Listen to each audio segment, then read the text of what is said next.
Vocês, para quem está ao vivo, boa noite.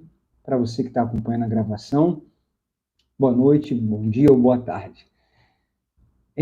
Gostaria de pedir a vocês, já falando sobre ao vivo ou gravado, que priorizem o ao vivo. E vocês que estiverem aí ao vivo, fiquem à vontade para interagir conosco, para comentar, tá bom? Mas, independente de ser ao vivo ou gravado, o importante é mergulhar. Nós estamos realmente, verdadeiramente, muito felizes e muito gratos a Deus por mais uma vez estarmos aqui e mergulharmos juntos no Evangelho. Essa aqui é a primeira meditação desse retorno da série. Hoje nós vamos fazer uma introdução ao livro de Lucas.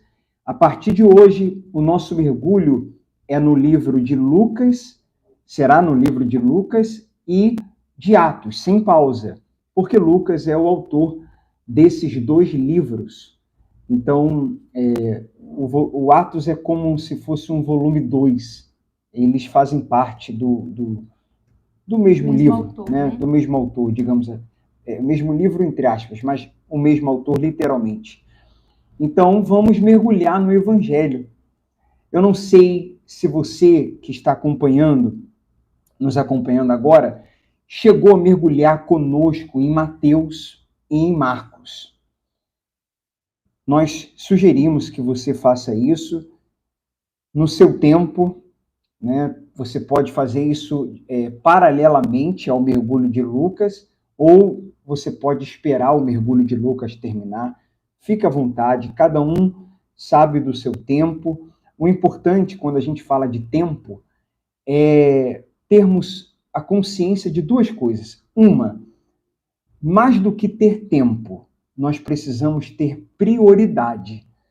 E além de prioridade, nós precisamos organizar melhor o nosso tempo e de acordo com nossas prioridades. Eu espero que a palavra de Deus, o Evangelho, o relacionamento com Deus seja a sua prioridade maior, né? Digamos assim, quando a gente fala prioridade, já é um nome no singular, mas existem prioridades. Então, na sua lista aí das coisas mais importantes, que a palavra de Deus, o Evangelho, esteja no top 1, né? Sua vida espiritual, sua espiritualidade, numa lista de 1 a 10, seja o número 1. Deus, o número 1 da sua vida, o seu primeiro amor.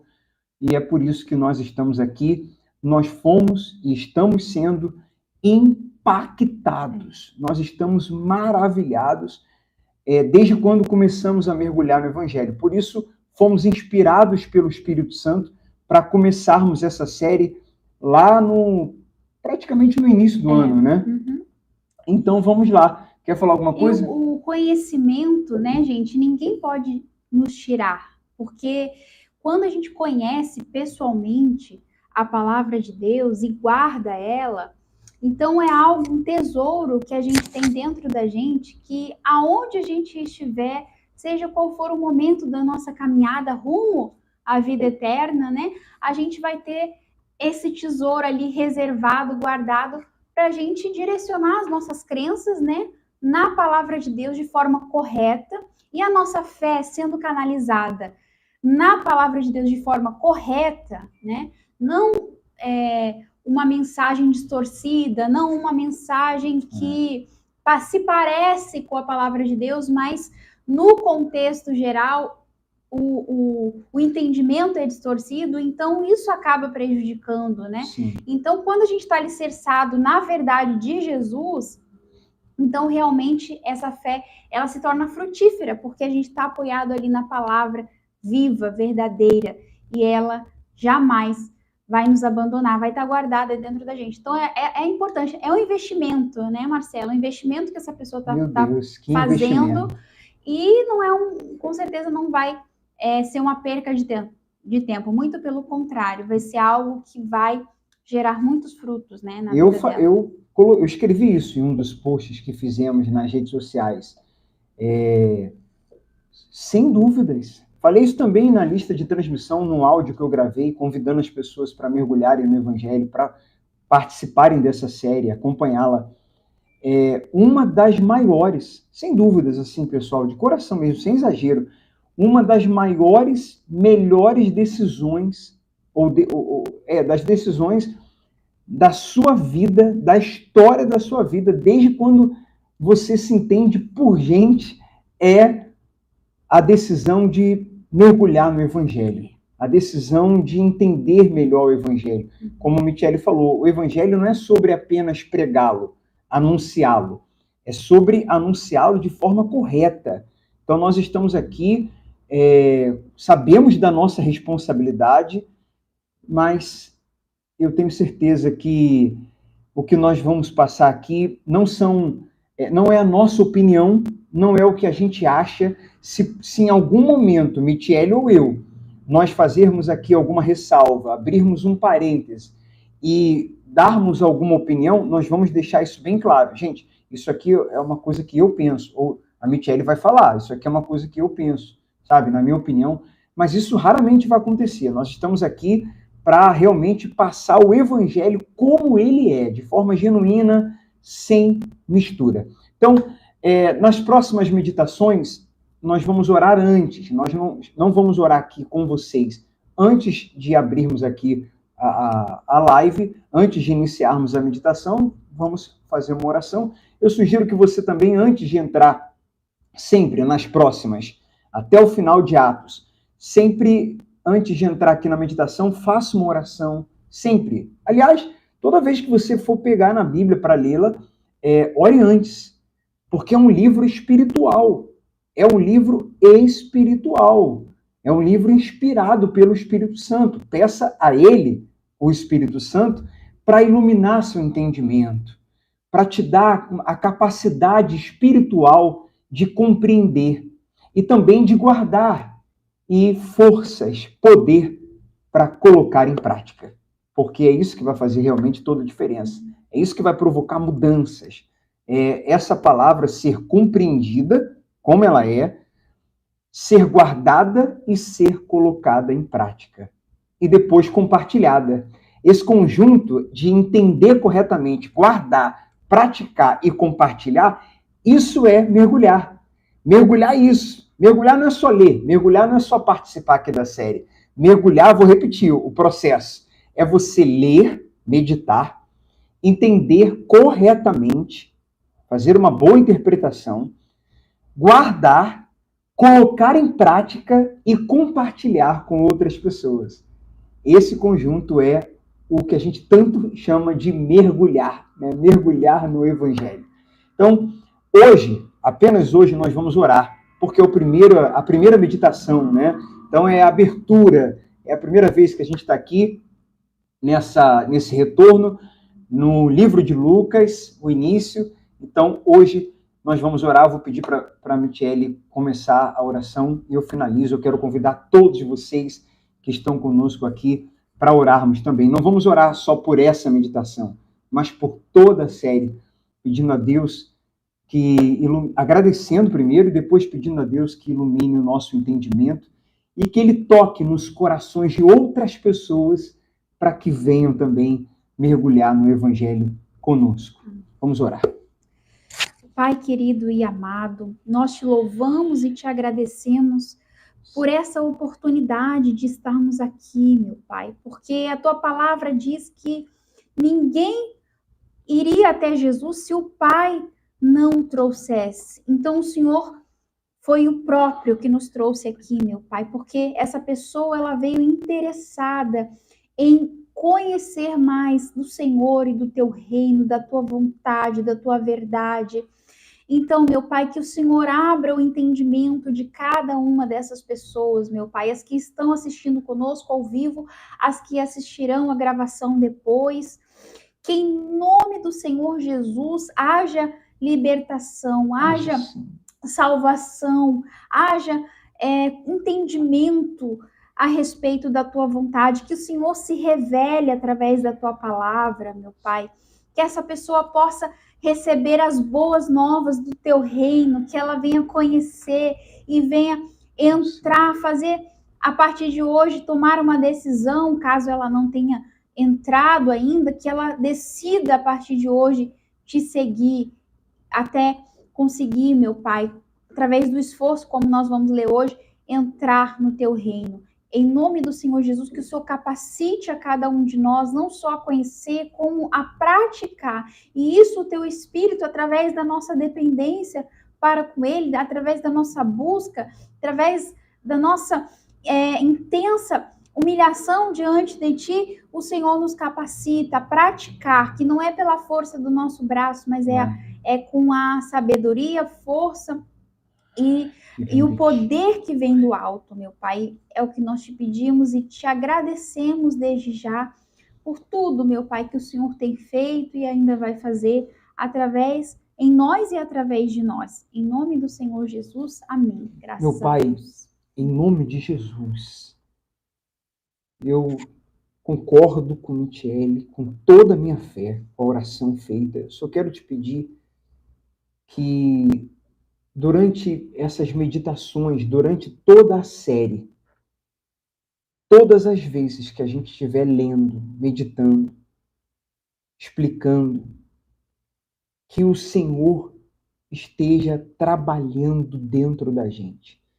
Trabalhando em mim, a Michele, nos inspirando, nos possuindo, nos usando como instrumentos teus, como instrumentos do Senhor, e trabalhando, fazendo um milagre em cada mente, em cada coração que estará nos ouvindo. Que essas palavras, que o teu evangelho provoque milagres dentro de cada pessoa, na vida de cada pessoa que participa conosco hoje e em todas as outras meditações até o final de Atos. Renove o nosso interior nessa caminhada. A carne, às vezes, quer falar mais alto para a gente parar, para essa pessoa parar, não meditar mais, parar no meio da série. E também o mal, jogando pensamentos, enfim, situações acontecem para que esta pessoa não conclua, mas que o Senhor renove o teu poder dentro dela, colocando nela cada vez mais a sede, o desejo de aprender, de se aprofundar, de amadurecer, de te conhecer, de ter mais intimidade contigo, de voltar ao primeiro amor ou de mantê-lo, de viver esse primeiro amor dia após dia. Eu já te agradeço pelo que vai acontecer até o final de Atos, na vida de todos que vão mergulhar conosco até o fim. Amém. Graças a Deus. Amém. Então vamos lá. Hoje é uma introdução, tá? E eu separei aqui alguns trechos. Eu não vou ler tudo que eu digitei ou separei, sublinhei na Bíblia aqui, que fala da introdução, a introdução ao livro de Lucas. Eu vou ler alguns pontos mais relevantes que eu considerei mais importantes para dividir com vocês. E um detalhe, o que eu vou ler aqui, o que nós vamos ler e também vamos comentar alguns pontos, eu vou colocar tudo. Eu sei que tem gente que gosta de anotar, eu gosto muito, e eu sou extremamente favorável às pessoas anotarem. Mas dessa vez, o que eu vou ler aqui, eu vou pôr lá no nosso grupo, Mergulhando no Evangelho, no Telegram. Nós temos no WhatsApp e no Telegram também. Então, se você quiser, eu sugiro que você ouça atentamente. Você pode até anotar uma coisa ou outra, mas ouça atentamente, porque eu vou pôr lá. Então, você depois terá a oportunidade de ler novamente. Sugiro que você leia novamente, que você acompanhe lá o que você vai ouvir agora, depois terá a oportunidade de ler, tá bom? Vamos lá, então. Diz assim, ó. Lucas descreve a vida... Deixa eu só... como é que faz aqui, irmão, para ver os comentários? Quem aqui cumprimentou aí? Boa noite, Marilda, Angélica, Iraides, Marta, Nick, Andréia. As mulheres estão imperando aqui nessa noite. Verdade. Deus abençoe todas vocês. Paloma também. Boa noite para quem está ao vivo conosco, né? Lucas descreve a vinda de Jesus como boas novas para o mundo todo. Iraides, Valdete, o pessoal agora está escrevendo aí, né? Para o mundo todo. Isso é um detalhe que a gente precisa entender. Para o mundo todo, para todos os povos. Para pessoas de todas as raças, idades, gêneros, condições sociais, o evangelho é para todos. Tendo João Batista como seu precursor profético. Nós vamos ler em Lucas 1 já sobre João Batista. Jesus veio como Filho de Deus e Messias, o rei descendente de Davi, que derrota Satanás e traz salvação e cura. Enquanto Jesus servia e ensinava o povo e proclamava as boas novas, sofreu oposição dos líderes religiosos. Nós vamos ler nos próximos, no livro de Lucas e nas próximas meditações, que os líderes religiosos fizeram uma forte oposição a Jesus e ao Evangelho. Muito bem. Continuando aqui essa introdução. Cada vez mais gentios se tornaram parte da igreja. Daqui a pouco a gente vai falar sobre os gentios. Enquanto muitos judeus rejeitaram as boas novas. Isso a gente viu também, né, no livro de Mateus, de Marcos. Judeus, o povo de Israel, o povo que era para... Tinha promessa, que né? tinha a promessa, que era para reconhecer, que havia a expectativa que reconhecesse Cristo como o Messias, tão falado no Antigo Testamento, anunciado pelos profetas. Os judeus, muitos, não todos, rejeitaram. Tinham o seu coração fechado. Mas os outros povos, muitos, também não todos, mas muitos, abriam um coração para Cristo. É isso que a gente vai ver muito aqui. Então, não é sobre quem é o povo ou de onde o povo é sobre coração aberto ou coração fechado, humildade ou orgulho. O Evangelho trata muito disso. Jesus, ele não consegue trabalhar, operar, agir, se manifestar num coração orgulhoso. Mas quando ele encontra, Michele, um coração aberto, um coração humilde, ele trabalha. A palavra penetra, né? É verdade. Porque é o coração que é humilde, que reconhece, né, a mensagem, a palavra, porque entende que precisa, né? Já o orgulhoso, o arrogante, acha que sabe tudo, que é autossuficiente, não para nem para pensar, né? Porque de tudo que a gente ouve, pessoal, das pessoas que a gente convive, aonde a gente vai, a gente deve ouvir e analisar, pensar, ponderar. E aí, então, reter o que é bom. Eu não devo rejeitar tudo que eu ouço. Essa pessoa, eu não quero nem ouvi-la, eu não quero nem saber o que ela tem a dizer. Não, a gente precisa também estar... até pessoas que pensam diferente da gente, a gente precisa ouvir o que essa pessoa tem a dizer para a minha inteligência avaliar se aquilo tem sentido ou não. Então, a dureza do coração deles era tanta que eles não pararam nem para perguntar, peraí, o que ele está falando tem sentido? Tá batendo? É verdade? Só que eles não tinham essa humildade para reconhecer. E o Evangelho deixa Quando isso a pessoa muito claro. ela é orgulhosa, ela fica cega.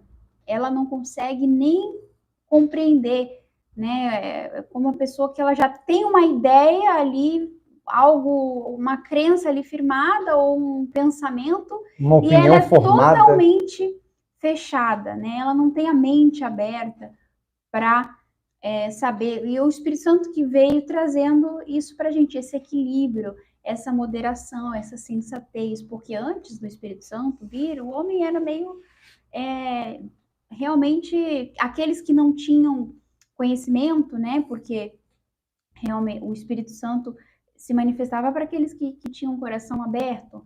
Mas quando Jesus foi e o Espírito Santo veio, foi derramado, acessível a toda a carne, porque antes ele ungiu, era aquele processo, né? O sacerdote, o escolhido, ou o profeta, aquela coisa toda.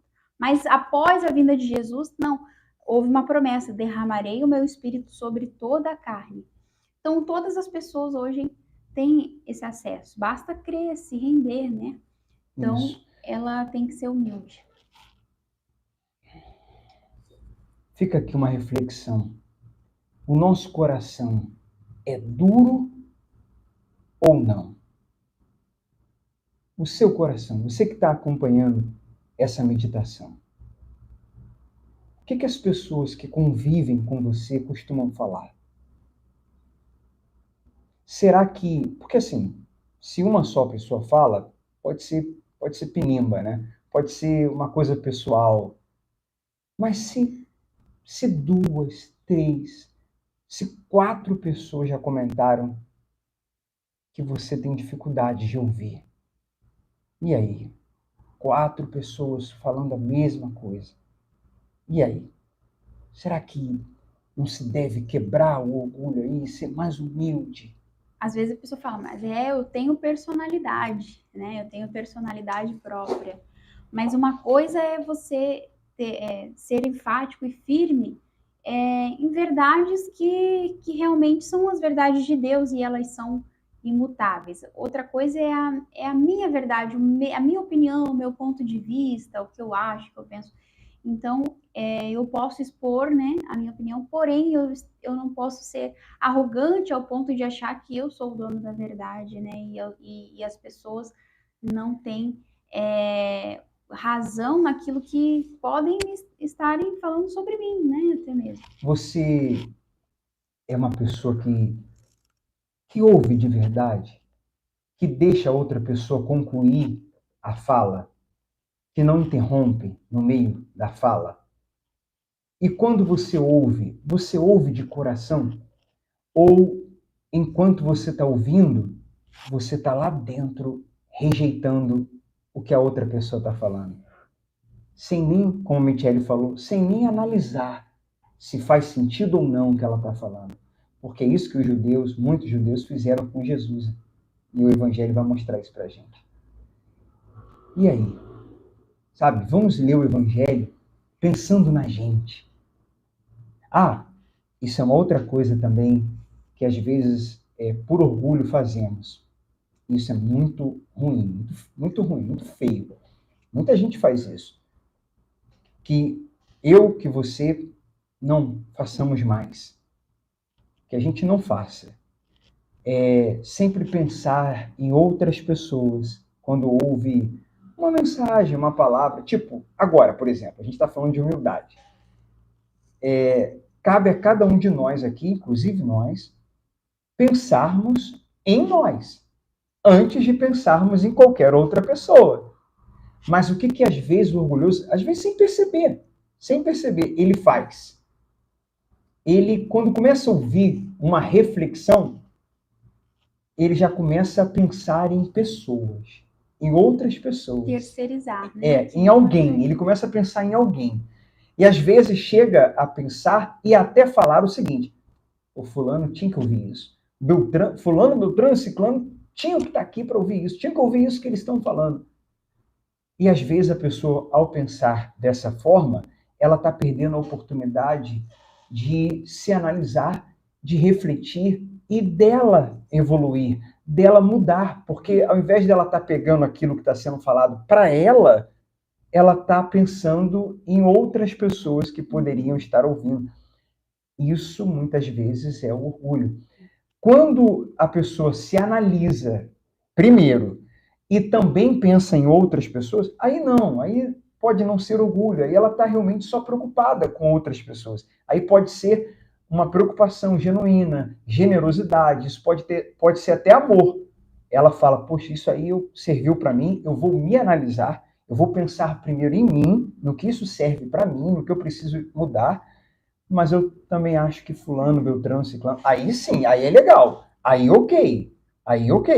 Mas não é legal quando eu, sem me analisar, como se eu não precisasse, penso só nos outros. Isso não é legal. Isso é nocivo. E outra coisa que o Evangelho nos convida é estarmos abertos a nos despojarmos do que veio antes, né? Até mesmo da vinda da nossa criação, dos nossos pais, da religião que a gente tinha anteriormente, né? E isso tudo a gente veio carregando até então, até conhecer o Evangelho do Reino, que é a mensagem de Jesus que foi trazida, é a própria palavra de Deus encarnada, né? Ou seja, a verdade da humanidade foi encarnada através da vida de Jesus, que veio a esse mundo nos passar a verdade de Deus.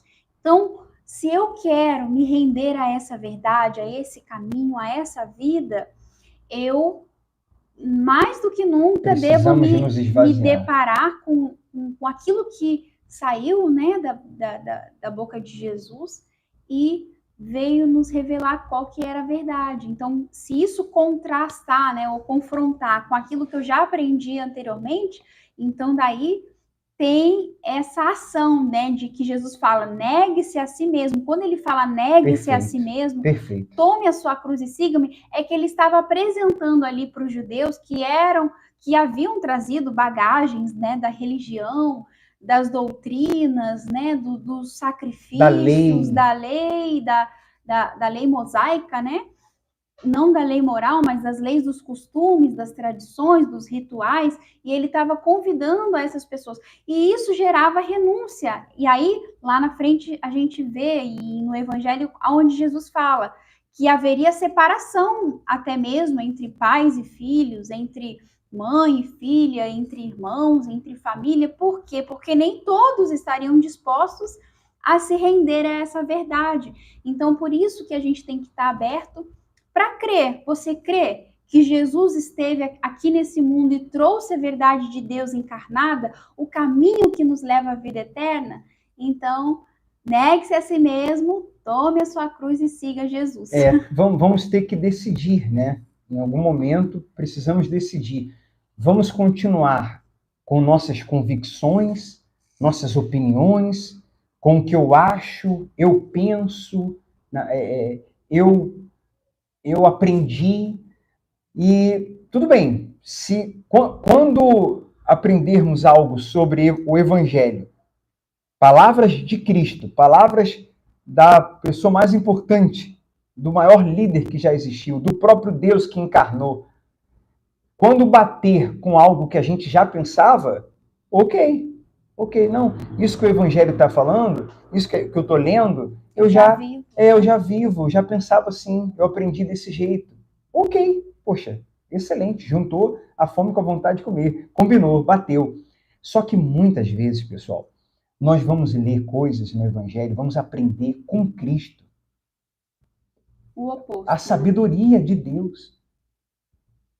E vai ser o oposto de crenças, de pensamentos, de convicções, sabe? Aquelas convicções que a gente tinha ao longo de anos. Vai ser exatamente o contrário. E aí? A gente rejeita o Evangelho para continuar com nossas convicções, que aprendemos ao longo da vida, com pessoas, com seres humanos, com nossos pais, que aprendemos com religiões humanas, ou a gente se esvazia de tudo isso, como Michele falou, se nega e deixa o Evangelho penetrar na nossa mente, no nosso coração. Porque se você se esvaziar de si, você vai ser cheio de Deus. É porque não dá para encher o que já está cheio, entende? Precisamos nos esvaziar de nós mesmos para sermos cheios do Espírito Santo, cheios do Evangelho. e por isso que a gente encontra vida, porque a nossa se junta a fome com a vontade de comer, porque as coisas que a gente aprendeu do mundo, digamos assim, que a gente trouxe como bagagem, nunca nos satisfaz, nunca nos preenche.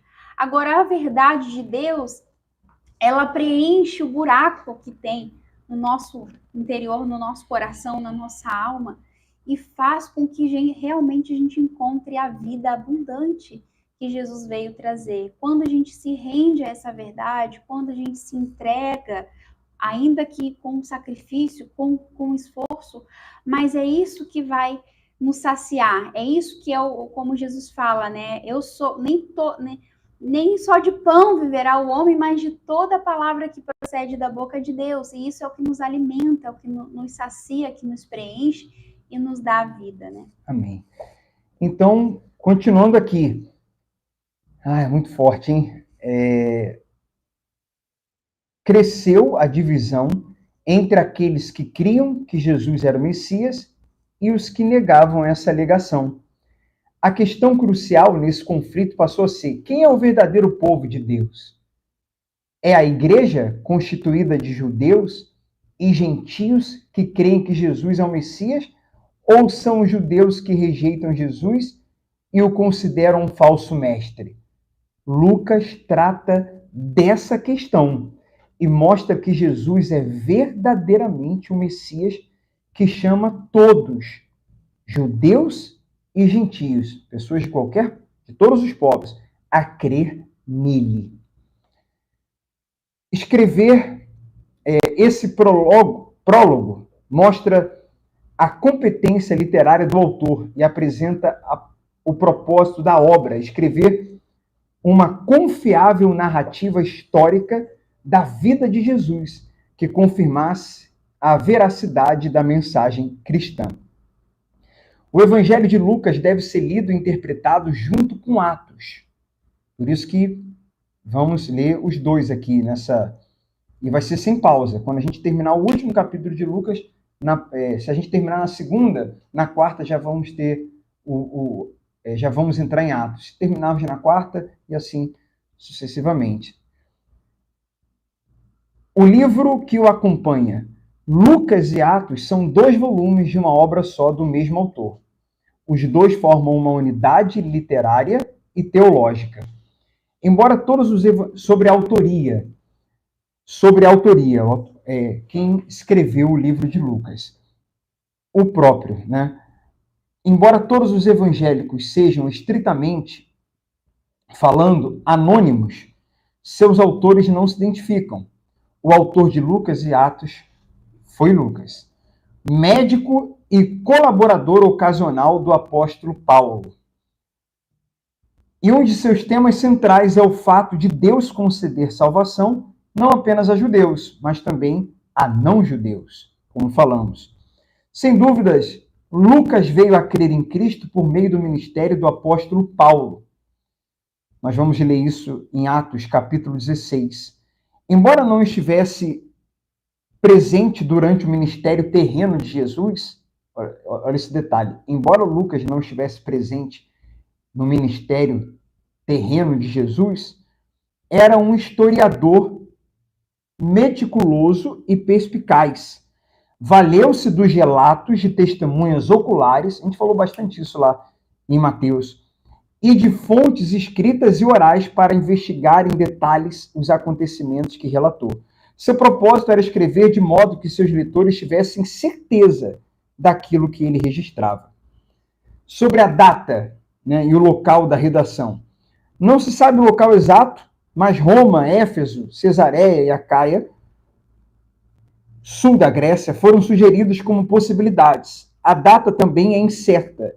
As duas teorias mais comuns propõem uma data mais recuada, anos 59 a 63 depois de Cristo, e outra mais avançada, 70 a 90 depois de Cristo. A data mais recuada é sugerida pelo final de Atos, em que Paulo está vivo e preso em Roma há 2 anos, desde 60 anos depois de Cristo. Caso o evangelho tenha sido escrito antes de Atos, uma data pouco avançada, uma data pouco antes dessa prisão ou durante ela é provável. Uma data mais avançada, depois de 70, foi proposta por aqueles que acreditam que Lucas usou o Evangelho de Marcos como fonte e que Marcos foi escrito no final da década de 60, pouco antes da Guerra Judaica, ocorrida entre 66 e 70 anos depois de Cristo. O público-alvo. Lucas dirigiu a obra a um homem chamado Teófilo, nome que significa aquele que ama Deus, aquele que é amigo de Deus, provavelmente um benfeitor que patrocinou o trabalho dispendioso de redigir um livro com essa extensão. Embora seja possível que Teófilo fosse um incrédulo cheio de questionamentos, é mais provável que fosse um cristão que desejava saber mais acerca da origem de sua fé. Então, todo o livro de Lucas, ele está falando com Teófilo. Meu caro amigo Teófilo, caro Teófilo, meu amigo, ouça só o que eu tenho para te dizer.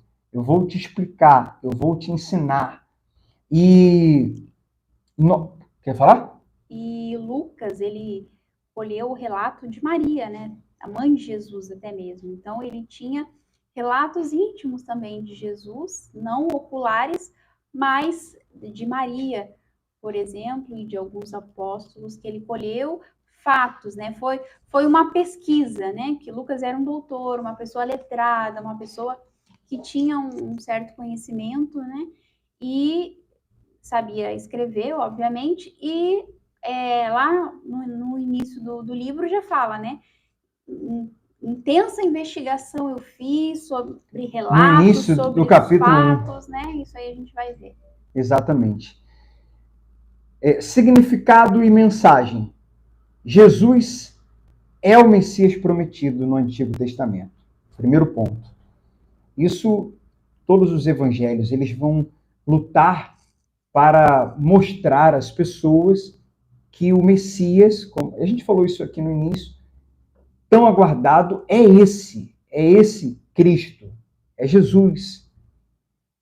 Segundo ponto, sua morte na cruz não anula essa asserção, pois a morte e ressurreição do Messias foram preditas nas Escrituras desde o princípio. Terceiro ponto, a missão aos gentios havia sido predita nas Escrituras, foi iniciada pelo Espírito de Deus e fazia parte do propósito divino de oferecer salvação ao mundo todo nos últimos dias. Quarto ponto, os judeus e os gentios que constituem a igreja são o povo de Deus.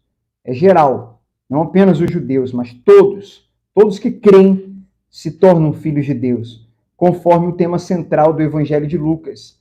A salvação oferecida por Deus e prometida nas Escrituras se cumpriu na vida, morte e ressurreição de Jesus Cristo. Uma mensagem histórica, mais que qualquer outro evangelho, Lucas assevera que a narrativa acerca de Jesus é histórica e garante a seus eleitores que a mensagem do evangelho é autêntica, é verdadeira. E enfatiza que seu relato se baseia nos depoimentos de testemunhas oculares confiáveis. Vamos ler só o Lucas, capítulo 1, do versículo 1 ao 4.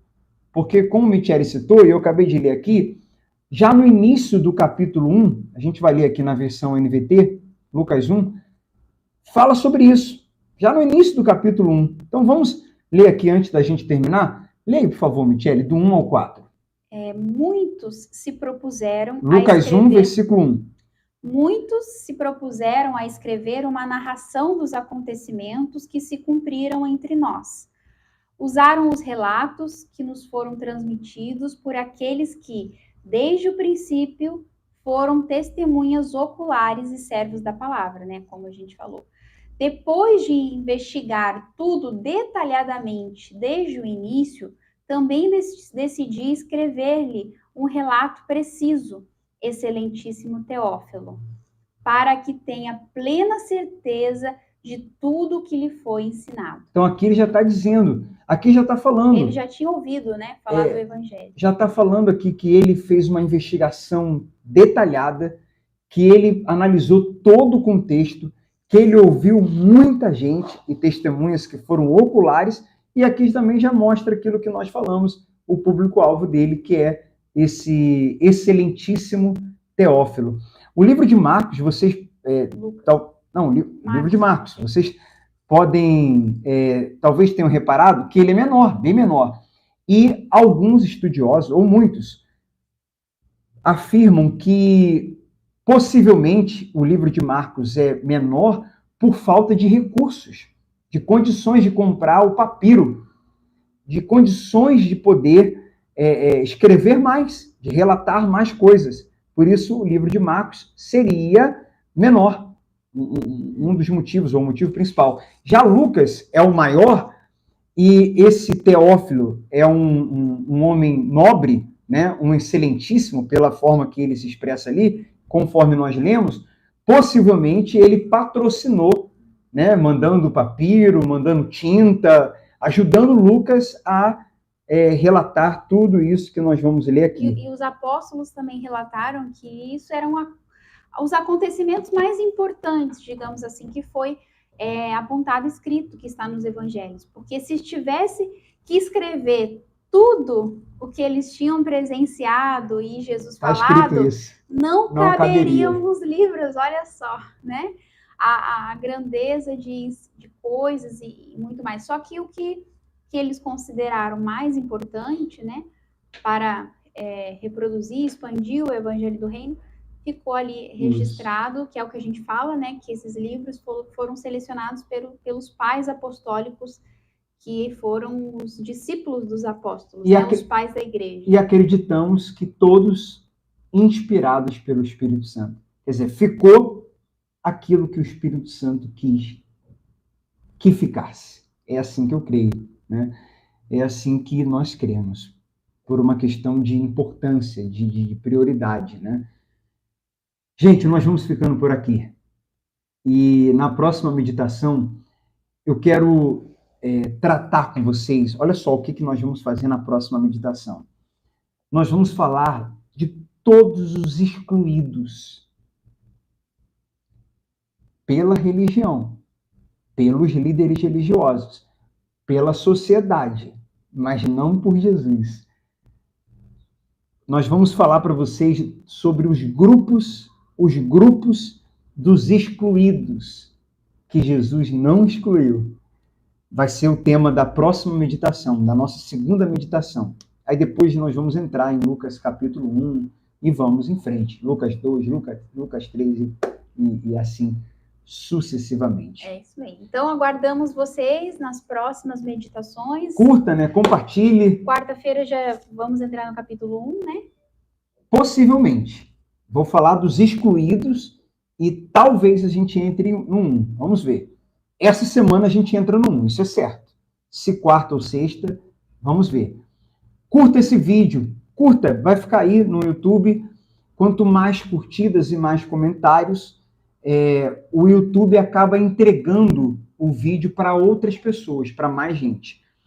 Se inscreva no canal para que você seja avisado sempre que tiver um vídeo novo aqui. E quem tem Instagram e Facebook, mas principalmente Instagram, se puder tirar uma foto nossa aí, tirar uma foto do teu celular, uma foto do teu computador e colocar lá nos seus stories. Se puder, marca a Michele lá que a gente vai repostar a tua foto, tá bom? Para a gente divulgar mais e chamar mais pessoas para essa série, para mergulhar aqui no Evangelho. A divulgar. Nos ajude a divulgar, na verdade, nos ajude a ajudar outras pessoas, tá certo? Por Cristo, pelo próximo, nós pedimos a vocês que curta, que comente, deixe um comentário. Depois que você vê lá que o vídeo, essa meditação está lá no YouTube, deixe um comentário lá do que chamou mais sua atenção, né? Qual é a sua expectativa para essa série? Por que você decidiu mergulhar no Evangelho? Escreva lá, abre teu coração nos comentários. Porque a pessoa vai ler, vai olhar o seu comentário e vai dar vai motivar, né? Incentivar. Esse gostinho, né? Para ela querer entrar e assistir os próximos também. Exato. Deus abençoe vocês. Um grande abraço. Tem gente comentando aí, né? Muito profundo. Gostei. Vou continuar, graças a Deus. Louvado seja Deus, toda a glória seja dada a Cristo. E vamos em frente, então, até a nossa próxima meditação. Tchau!